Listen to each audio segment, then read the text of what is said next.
A história das filhas de Ló.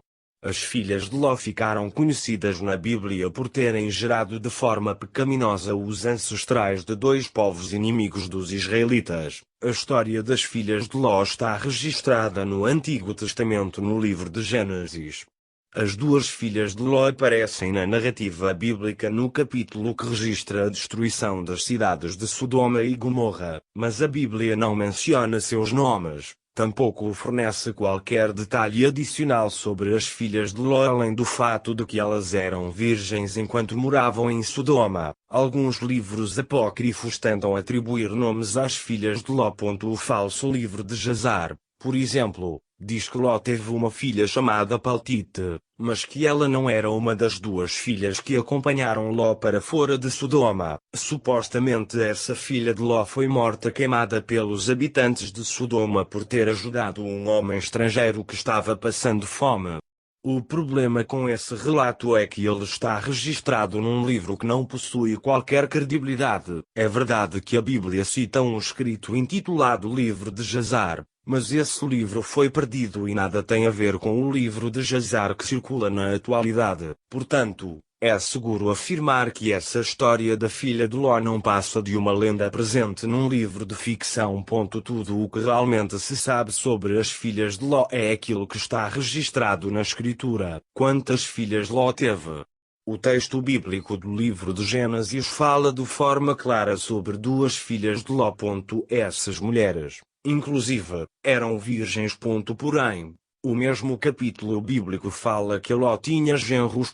O problema é que nesse ponto o texto hebraico pode ser traduzido tanto de modo a indicar que esses genros eram os homens que ainda iam se casar com as filhas de Ló, como também pode indicar que eles já tinham se casado com elas. Diante disso, há basicamente duas interpretações.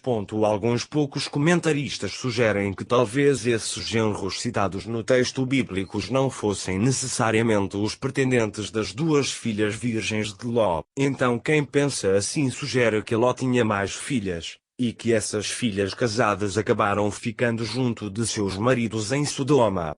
Inclusive, alguns comentaristas chegam a conjecturar que a mulher de Ló não conseguiu se desprender de Sodoma justamente porque ela deixou parte de sua família na cidade. Contudo, esse tipo de argumentação não passa de especulação e não conta com qualquer evidência bíblica.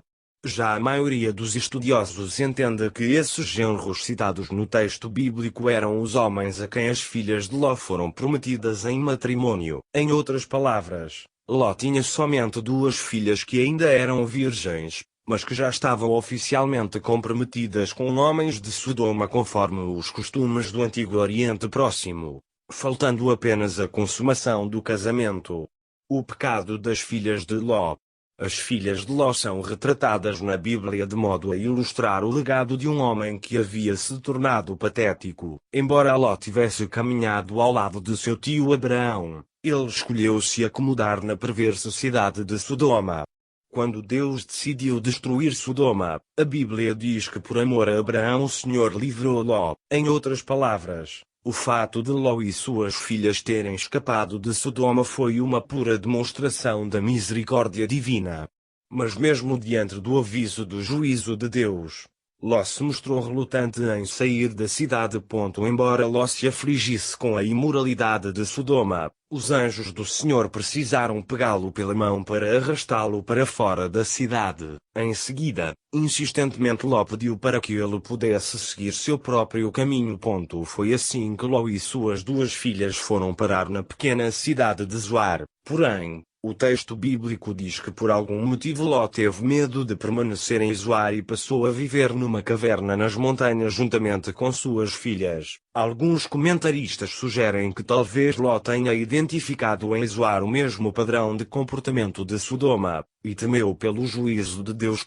Se este tiver sido o caso, então Ló não confiou na garantia do Senhor de que aquela cidade não seria destruída.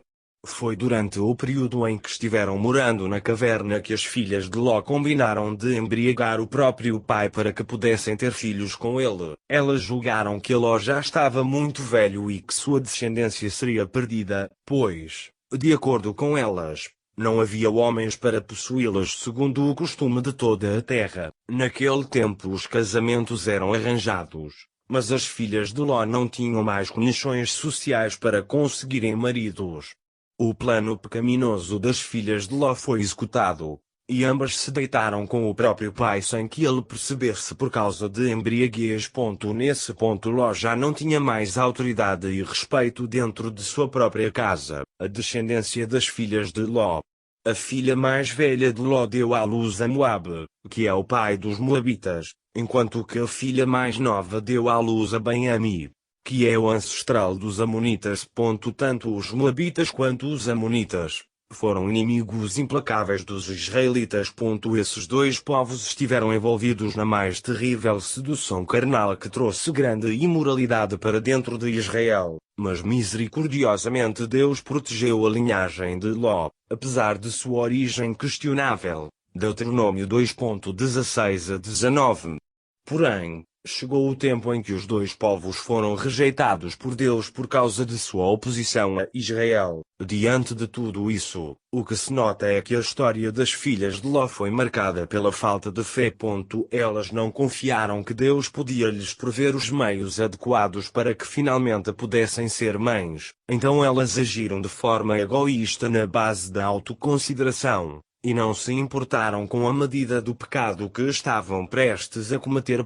As filhas de Ló são um exemplo daquelas pessoas que só se preocupam em fazem o que é certo a seus próprios olhos, que buscam o prazer e a satisfação a qualquer custo. Por fim, mesmo nessa história de horror é possível ver o brilho da graça de Deus. Isso fica claro na pessoa de Ruth, uma descendente das filhas de Ló que, em virtude de sua fé, foi recebida em Judá e se tornou a ancestral do rei Davi e, finalmente, de Jesus Cristo.